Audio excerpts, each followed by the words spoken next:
Breaking. The UK government has effectively just fired itself. Yes, you heard that correctly. A political earthquake just shook Britain to its core. Minutes ago, Parliament officially dissolved. Every single MP gone. Every seat wiped clean. The entire system just hit a hard reset, and the United Kingdom now stands at the edge of one of the most dramatic, unpredictable, high-pressure elections in decades. This isn't politics as usual. This is the kind of moment that future documentaries will talk about. This is history unfolding. And you're right here watching it. Moments ago, King Charles III signed the dissolution order, the centuries-old constitutional ritual that shuts Parliament down and puts power firmly in the hands of the people. And then came the image already dominating headlines. The Prime Minister standing outside number 10 Downing Street, soaked in pouring rain, delivering his speech as thunderous clouds rolled over London. A scene so cinematic, so haunting. Many are already calling it symbolic, almost poetic, or perhaps prophetic.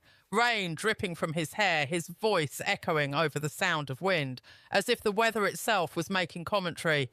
No laws can pass, no debates can take place, no political business as usual. Britain is entering political lockdown until voters decide who runs the nation next. And listen, if you want to follow every twist in this story, because trust me, this will be messy, this will be dramatic, and this will not be a clean fight, hit subscribe right now.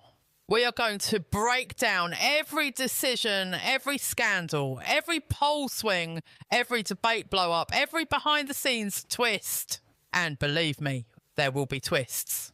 Now, here's the first shocking part. This was not supposed to happen now. Analysts, strategists, insiders, pollsters, everyone expected an autumn election. That was the plan, the expectation, the almost certainty. But instead, the Prime Minister ripped up the schedule and pressed the election button months early. And timing is everything in politics, so you have to ask, why now? Why jump early into the fire? The answer is simple: because waiting could have been worse. Much worse. Falling approval ratings, mounting economic pressure, the NHS crisis spiralling, public frustration, boiling over immigration, scandals building in the background like storm clouds ready to burst. The government wasn't just losing support, it was bleeding it. Think of it like being in a match you're losing, the clock is ticking down, you're behind, the crowd is turning, your opponent is gaining confidence. So what do? Do you wait and let defeat come quietly, or do you take one big risky shot before the whistle blows? That's exactly what the Prime Minister just did. He didn't jump, he leapt. And when he spoke outside number 10, his speech didn't sound triumphant or confident. It sounded defensive, almost pleading with the nation to trust him one more time. He talked about economic recovery post-pandemic. He highlighted falling inflation and attempts to control illegal immigration. He framed the election as a choice between stability and chaos, painting himself as the steady hand and the opposition as dangerous unknowns. But there was something in his tone, something almost apologetic, like a leader trying to justify why things didn't turn out quite how he promised. As raindrops hit his glasses and rolled down his face, he warned that switching leaders now would be risky, uncertain, and dangerous. But here's the problem. The public isn't convinced. Confidence in the government is at historic lows. People remember big promises and they see the reality. The NHS wasn't fixed. It's drowning. Waiting times are breaking records. Doctors and nurses are stretched to breaking point. Families are travelling hours for appointments. Ambulances queue outside hospitals because there are no beds. People are tired of struggling, tired of being told things are getting better when their bills say otherwise. Inflation may have slowed, but the cost of living nightmare didn't magically disappear. Groceries are more expensive week after week. Rent is crushing. Energy bills are suffocating households, and wages, they're trying to keep up, but not fast enough for real relief. People don't feel improvement. They feel exhaustion.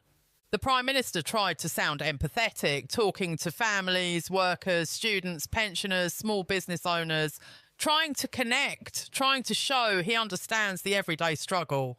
But the moment felt heavy, strained. like a man defending his record rather than inspiring belief in his future vision. And then, the moment that defined the tone, he finished the speech, turned around and walked straight inside number 10 without taking a single question. Not one. No press challenge, no scrutiny, no accountability.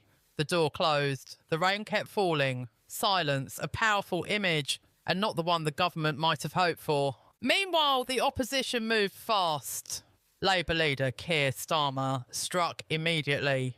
The Conservatives have run out of ideas, and now they've run out of time. A sharp, clean line designed to cut. Labour's strategy is clear. Frame the government as exhausted, chaotic, disconnected from reality and out of ideas. Starmer isn't promising a revolution. He's promising calm, competence, stability, a quiet repair job after years of political chaos. Labour is leaning on 3 pillars: rebuild the economy, fix the NHS, restore trust in politics, no fireworks, no fantasies, just a steady hand approach. For many voters, after years of turbulence, that might be exactly what they want. The Liberal Democrats stepped up too. Ed Davey was blunt. This is the chance to finally get rid of this out-of-touch government. They are aiming at Conservative heartlands. Seats where voters feel abandoned, but cuts to local services, overwhelmed hospitals, collapsing infrastructure. Their message is local, emotional, personal. Fix the NHS, fix communities, fix everyday life. Sometimes elections aren't won on big promises. They're won on small human problems. Then there's Reform UK. Loud, aggressive, unapologetic. Richard Tice, backed by Nigel Farage, is tapping into anger, frustration and disillusionment. Their message: tougher borders, lower taxes, anti-elite, anti-establishment, anti-Westminster. They may not win many seats, but they don't have to. All they need to do is peel away enough Conservative voters in strategic areas to cause real damage. That alone could reshape dozens of constituencies. In Scotland, the SNP sees this election as a battle for the independence dream. Westminster has failed Scotland, they say. But after scandal, leadership changes and political fatigue, they face pressure like never before.